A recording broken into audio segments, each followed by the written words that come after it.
Okay, here's another site known as Karahan Tepe. It's said to be like a sister site to Gobekli Tepe that we've been looking at recently, only it shows some difference to it, just slightly. Every one of these is going to be slightly different as I go through them. But this one is famous for having pillars that are unfinished. I'm using a new mic, so I'm hoping this works out much better than it did before, but we'll see. It seems I have to, it's a directional mic that I was using before, and so if I turn my head to look at pictures and talk, sometimes it wavered a little bit. And I've got a correction software working where it tries to have a peak to it, and so I think that screwed everything up. First I had a Dolby on there too. That was worse. And I don't need all that crap. Really, I don't.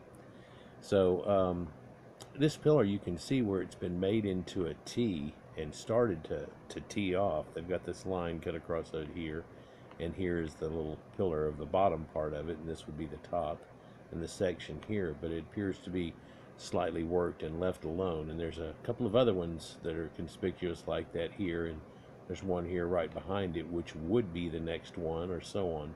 And they say that they can take and get them like this and pop this out of there. And I don't want to start off with the skeptical notion here, but so they pop this out of here. Now we're not going to talk about, well, I guess we are, on how you would be able to cut this stone. And don't tell me somebody just beat this granite with a rock. And this dates to Gobekli Tepe's time, but you look how smooth those pillars were done off and how shaved they are and real flat and everything else, and you can do that with a rock, right? But regardless of that, how are you going to move it uphill to these guys here and then put it in place, stand it up? There's a lot going on here, and it shows you the drive of these ancient people and their abilities, but it still seems incredibly, if they were to break it loose from here and then go downhill and built a temple down there, that kind of makes sense. But to be able to drag the thing uphill. And later in this, he talks about how the uphill way isn't straight, but it kind of zigzags like a snake. So this makes one think that, that it had something to do with serpents or whatever. And I'm thinking, when they make a road going up a hill, even cartoons and stuff, it zigzags or it loops around it. So that's probably what that's utilized for. It's less of a grade whenever you're going straight uphill. Whenever you're going straight uphill, that's going to be a higher grade. If you cut it off over here, you're actually going to be a much lower grade. You can go there and then there and then there and there and still end up there. You have to go a little farther, but it's a little less work. And somehow they were apparently thresholding that point real well with their stuff. But pieces like this are like over 60 tons. And, so this isn't worked yet in any way. And so it's a whole lot thicker. I mean, it's like a meter thick. And they would be breaking it off here and then carving this side out and then possibly taking and flipping it downhill, flipping it over, and then cutting the other side of it. And, and then taking the thing, however, and dragging it and pushing it all the way up the hill there. So let's just get into this real quick. The Forgotten Stones of Karahan Tepe. Karahan Tepe is a sister site of the enigmatic Gobekli Tepe, and it sits around 23 miles southeast of Gobekli. Upon an elevated limestone ridge, it is many striking similarities to Gobekli. First, it consists of T-shaped pillars. There's 266 of them that mostly form parallel rows. And the pillars have relief carvings, and the site appears like Gobekli Tepe to be deliberately buried under a great artificial mound, although this could be natural, as after 10,500 years of the accumulation of dirt combined with high winds could have covered it back up. But the comparisons do not end there. It also has serpent relief carvings, strange rock indentations, large cup marks, porthole stones, and I wish they showed the other pictures in here, but they don't, and an unfinished T-shaped pillar still in the quarry which is the focus of his article here. And so they've got some pieces that they've found that this is not a real good example of them, but this is a worked stone, definite worked stone that they've got out here. But they have other ones that actually show this little door window framing type thing and everything, and a couple of them are broken. And somebody used that broken up one and for a campfire once, you know, long time ago, but not that long ago. I want you to look at this, and you can see that T-pillar's here, but it's fallen over somewhat. But also, if you'll look, it used to be buried right here. And I showed this picture in one of my other videos talking about how some of these sites had been submerged underwater due to dams, and some that we know of, and probably a lot that we don't know of, have been submerged by damming up the rivers to try to help other people with agriculture. But also, there has been looting and things like that going on here and many other places. And in here, it's been dug down 3.5, 4 foot here, it looks like. But you can almost see that there used to be something on the pillar here, it looks like. Some shape or something, but it looks like it's worn. And to me, it looks like it's just as worn here as it is up here. So it may have worn before they even covered the place up. And I guess the question to these guys is, was it ever more covered than this right here? And did they totally cover this one up? Well, they haven't done the archaeological dig yet on it to see if there's mixed in gravel all the way down that looks like people were just making buckets of rocks and gravel and dirt, you know, effectively. So once they do, they might have a better idea. He visited this unexcavated site after their Gobekli Tepe visit in June 2014 on the Origins of Civilization tour. So he was intrigued by the similarities. Karahan Tepe was first discovered in 1997, was surveyed in 2000, again in 2011, and like Gobekli Tepe is located with the boundaries of Sanliurfa, which is ancient Odessa, which is the birthplace of Abraham. It's around 30 miles away from the city. Let's go on down here and look for, here's the picture here. Get it in there a little bit. Maybe down a little bit more. So, grab my pointer here. Where we're looking at here is down here at Karahan Tepe, and Gobekli Tepe is just across here.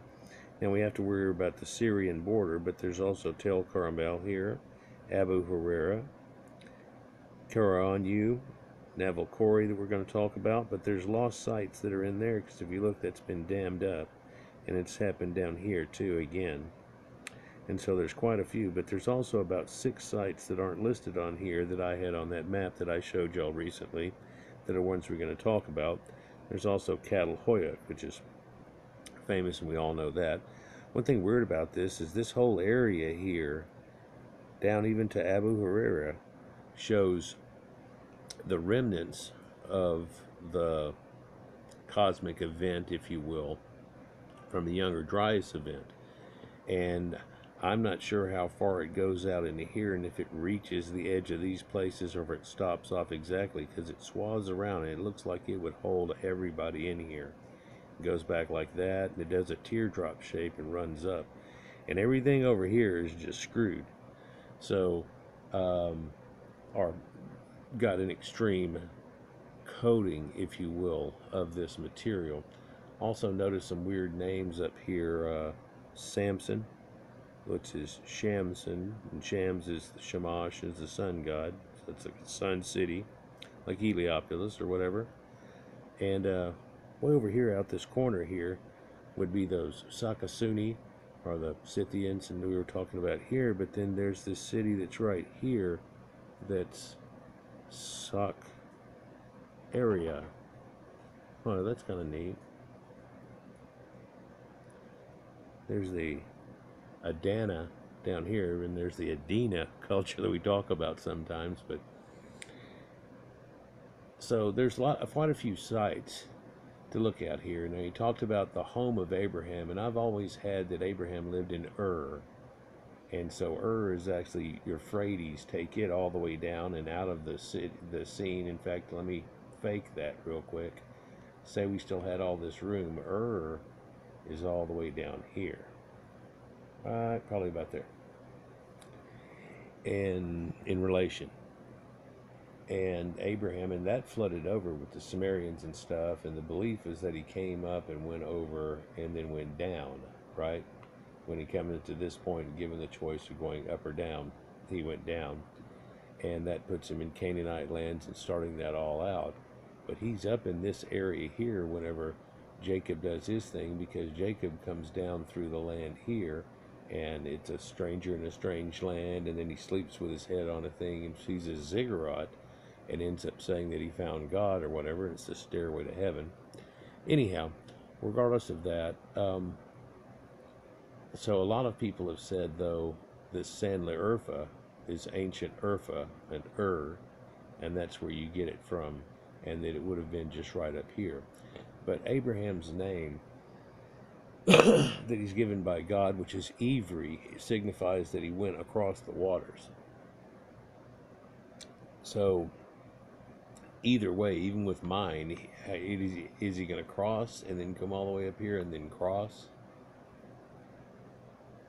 So he must have come across this Tigris and Euphrates, like valleys and everything.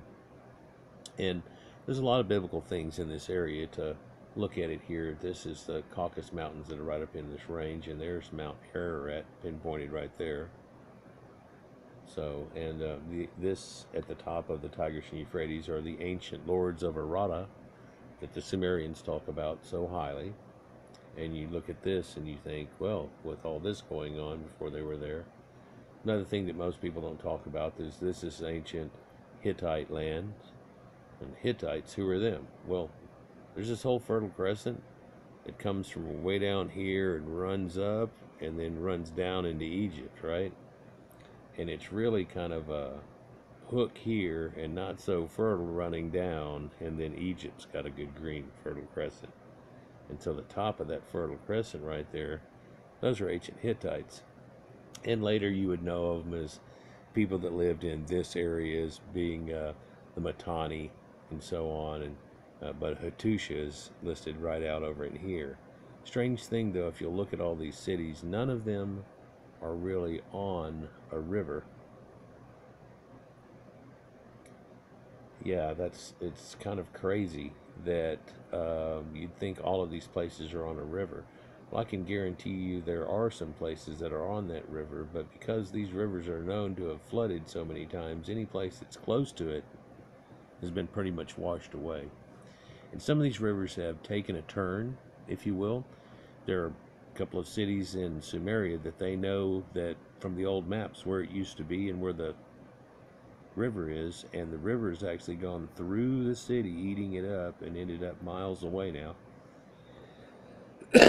Yeah, and then that whole city's just been eat away, gone. There's some ruins over there on the other side where the river, but when it went this way, that's all gone. So things like that can happen too. But there's quite a few more sites in here. We're going to look at Nebel Corey and Catalhoyuk and things coming up. And I cannot show you this video or the other one that I want to show you. I've already tried twice. This is my third adventure on doing this video, by the way. A little frustrated, but we're going to let it go. That's not a real tourist site, he tells you and stuff, but you have to get special permission to try to get there and try to find a way to do it, and you're going out on somebody's actual land there. And whenever Andrew Collins first visited that area, whenever he went there, they told him that if they found anyone going to visit like him, that they would give this man a beating and all these things, and he was scared about it. 10 years later, and the owners welcome the occasional visitor with tea and information. There's no beatings entailed, sweet hot beverages and conversation after the morning visit. But they do lay off of it sometimes whenever there's problems around Syria and their problems that they have, and I really wish they'd get this all settled and figured out some way, but it looks like it's not going to be easy to do for three people who are trying to occupy one spot.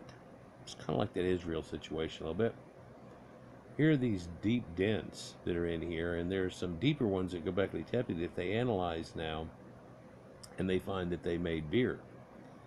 Yep, they're missing the hops apparently, I guess, but they have the wheat and barley and everything, and they're making wheat beer and so on, and then keeping it in one big area. It looks like an ice chest. It's like it's a kegger.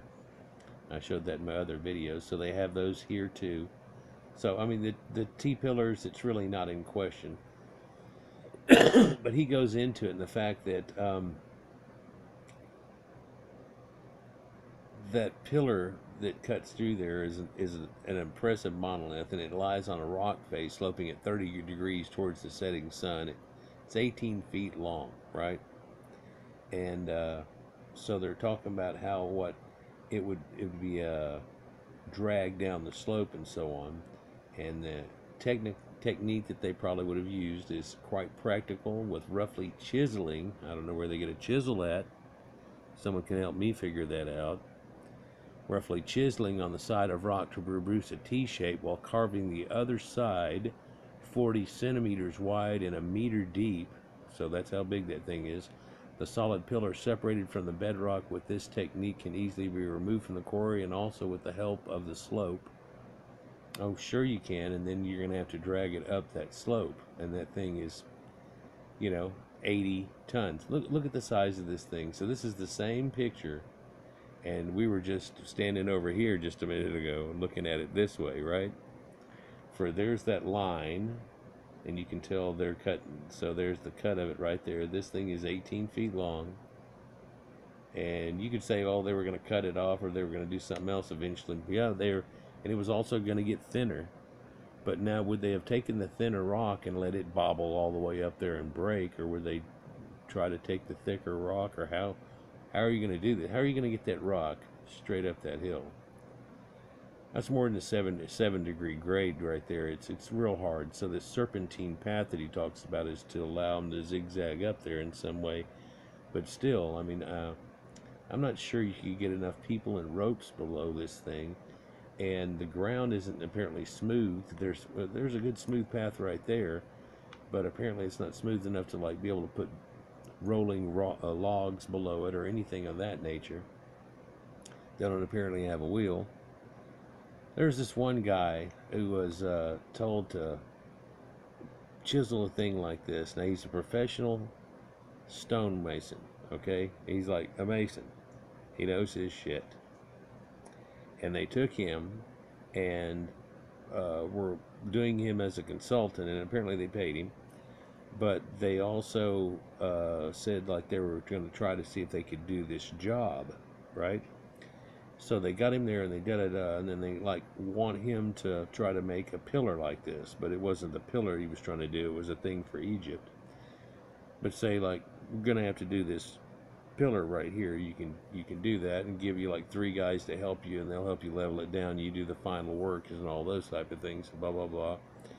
And the guy's like, damn, you're gonna occupy my time for a year to try to do this thing. And they said, yeah, we want you to try to help you quarry out the rock in the first place, and then take it down just like the old Da Vinci type thing. And the guy's like, oh, you're gonna push out the limit of time, da da da.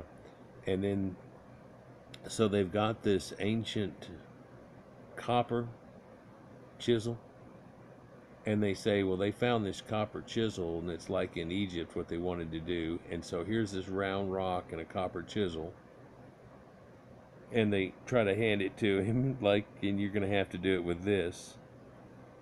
And the guy just, you can see him just sinks from this idea that, hey, I can do this project, or what the hell, oh, this is going to be hard to know. What the hell are you talking about? And then you go, no. Gobekli Tepe's before even the Chalcolithic, supposedly. So unless you're going to say some meteor dropped off a hammer and a chisel here, you're going to have to just do this with, give me that chisel back, the rock. There's just no way to want to take on that adventure. You could say, well, what are you making this year? 40,000. I'll make it 80,000. You build my rock thing. Still don't think that you're going to get somebody to try to pull it off. And it'd be amazing if somebody really devoted themselves to it. Nobody in real modern time has done this type of thing to try to say it. Yeah, there was a guy that built a coral castle, but he used modern things and stuff, and powered winches and things to help him out. It's just amazing he was able to do it by himself. Imagine if he had a group of people, he could build a pyramid. But look at the size of this thing. I mean, this is literally tonnage, right? So he measured it. It's 18 feet, 6 feet wide, 2 meters, T-shaped, just like the ones in Gobekli Tepe and enclosures. Here's another one that apparently, whenever they were fastening it out, broke. So that ain't gonna work no good, right? It's 14 foot on its side and everything, and so they've said that some of these sites, they don't have as 18-foot pillars like Gobekli Tepe. And I'm like, well, here's a couple here. First of all, y'all haven't dug this place out at all. Second of all, here's an 18-footer and a 14-footer on the ground here, and that's the two biggest sizes of Gobekli Tepe, and then it's 12 and a bunch of 8-footers and so on, right? So that same diminutive size is seen right here easily. There's hundreds of them, but they don't know how tall they are. That one that was leaned over, what are you're going to guess on the size of it? I mean, you can probably give somewhat a guess, and somebody's dug down somewhat, but anyhow, so they show other ones that are 12 to 14 foot long. There are cut marks all over the bedrock, which indicates it was in use before the cut mark phenomenon began in Britain. So here shows a transference and could have been the inspiration for it. Altogether, Karahan Tepe is a fascinating site that begs excavation, as the significance of the nearby Gobekli Tepe has now hit the headlines. And it's more than hit the headlines, but this is years ago. I can't show you this either. This is a video by Andrew Collins, but this is one of these worked window sills that has a lip going around it and a broke off piece. In fact, I'll go to his site. They have a couple of pictures of it, but not the best ones that I wanted to do.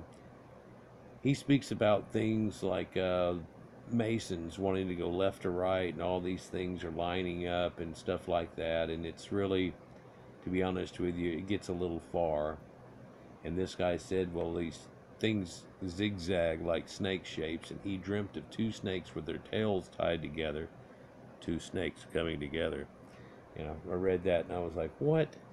But then he started saying that it has something to do with energy flow in the stones and something else. And I listen, I agree with feng shui, and I agree somewhat with dowsing rods in situations. But it gets to a point to where whenever you're trying to drag a stone, it's not going to really have anything to do with a flow, unless somebody walked up the hill and said, you need to pull it through here, then here, then here, and there's your flow. So let's go back here and see if I can. Oh, great. Let's see if I can.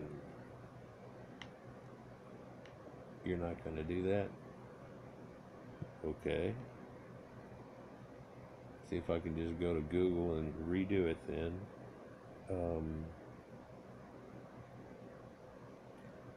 Karahan Tepe.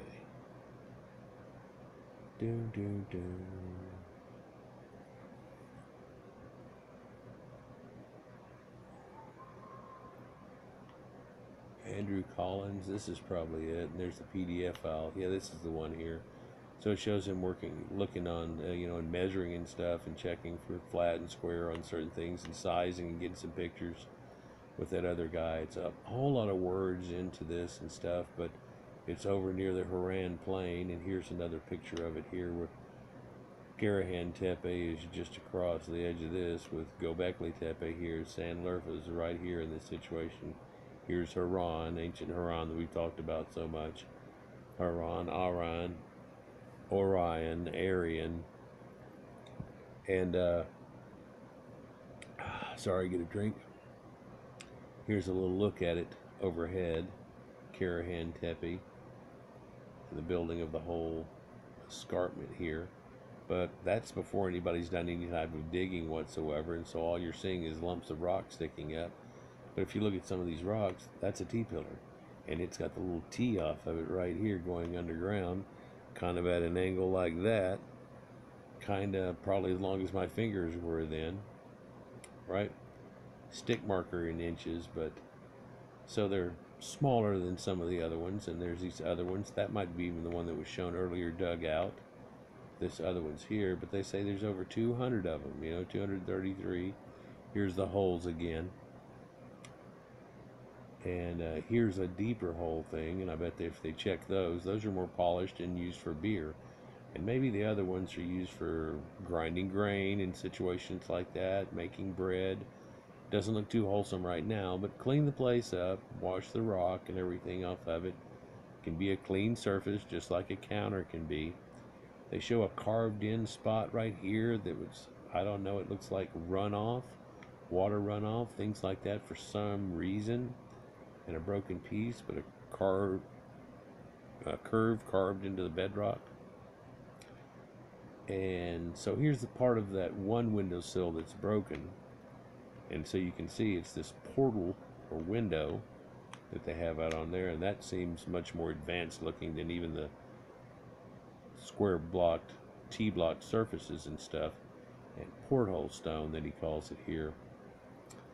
But he tells you up in here that he noticed by the author that there's some of the enclosures in the northern knoll to a line, and they made a fire pit. And since it's a fragment that's over 10,000 years old, it seems like a tragic misuse of such an imported thing. So they use it to try to circle a fire or something along that line. So in this, he goes into a lot of little different situations. Now, there's the same picture of that one that's been dug out slightly, and I don't know if we know where the bottom of it is. And in there, he didn't say. If there's a lion pillar building at Gobekli Tepe he's talking about here, unfinished monolith. There's that same one. Somebody else standing on it for perspective.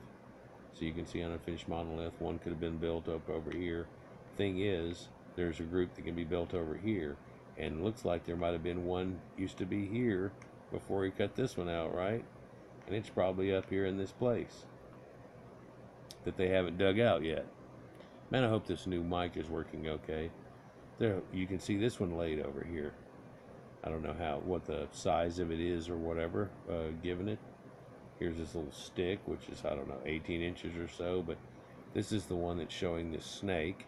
And a lot of people said, that doesn't look like a snake. It looks like human sperm somehow. It's got this huge head on it. What's up with that? It's kind of like that snake that I showed on that Dagda plaque or plate that they had, where it had this snake with this big old head and a wide eye, this bigger than normal eye and everything. And like, what is that? Well, if you look at the ones in Egypt, they were done much the same way, right? Ta-da. So there's a field of these and all lined up that are going on here. And so this looks like this would have been quarry, the northern knoll towards the stone avenues, and they seem aligned to each other. So where their pillars at, like they said in this, they're not necessarily circles that they see at this point. What they're seeing is some of them that are lined right up with each other, like there was an avenue, perhaps there was a covering on it or something. But we haven't gotten an archaeological dig going on there, and what we haven't gotten is somebody saying, okay, well, you know what? This little line right here lines exactly up with the sun solstice, and this lines up with that. Nobody's giving us those directions. But if you look at what this guy's looking out at here, that ain't nothing but prime farmland. The only thing is, these people would have to rely on rain to do all their crops, and no irrigation off of a river flooding or anything like that. And whenever it started to become dry, it got to be too much, and they moved to greener pastures. Saw this movie once when I was a kid, back whenever there was only 4 or 5 channels that you could get counting UHF. And there was a guy, it was portrayed as in old-time movies, but more like Roman times or earlier. It wasn't really a Bible thing, I don't think. And he was talking about how he and his kids were going to have to move. And he was kind of relating the fact that as he looked out over this thing, and the kid was talking about, drought, da-da-da, and he goes, it keeps getting worse. And, you know, the guy said, oh, there's supposed to be rain coming or something like that. And he goes, no, well, it's been getting worse and worse. Your granddad said that it used to be better, but it's getting worse. And then he said, and then dad, and everything else, and it's getting worse. There comes a point whenever a farmer's just got to move so he can set up a farm type situation is the way that he related to it. Sometimes I think about that whenever they say, you know, drought caused this and caused that, and you can imagine how it screws over the population. Well, first of all, it screws over that farmer, and then that screws over everybody. This is the way that works out. Anyhow, so this is Karahan Tepe, and we're going to be going into a lot of the other ones here, and I'm going to call this tentatively Karahan Tepe 1 because as soon as they start doing some excavation, I'll make a Karahan Tepe 2, and as soon as they give us some info on what they found, there'll be a part 3. Like, share, and subscribe, and enjoy, and we're on to the next one. Peace.